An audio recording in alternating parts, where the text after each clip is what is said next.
Қазақтың өмір сүру ғұрпындағы әкенің рөлі ерекше.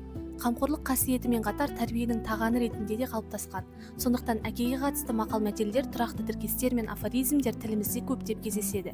Солардың бірі әке көрген оқ жонар, шеше көрген тон пішер дейтін тәмсіл. Қазақтың басынан талай-талай жаугершілік заман өтті. Сондықтан да атқа мініп садақ тарта білу әр ер азаматтың мүлт жібермейтін қалыпты әрекетіне айналды.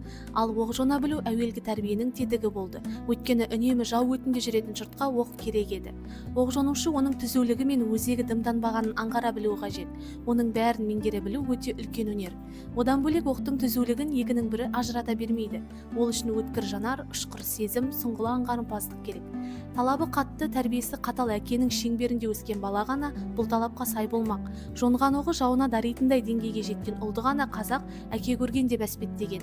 Өйткені ол оқ жонып қана қоюды үйрену емес, ел мен жерді қорғай білетін дәрежеге жеткендіктің белгісі. Баяғы Доспанбет жыраудың "Бұлғары садақ бұқар жай, тобыршықты биік жай салып, дұшпан атты мүкінбен" деп жырлауының сыры осында. Сондықтан да қазақ жақсы әкенің абыройы жаман ұлға 40 жыл азық деген сөзді де бекер айтпаған. Осының бәрі қоғамдағы әке рөлінің айбыны ретінде өрнектелген ұғым.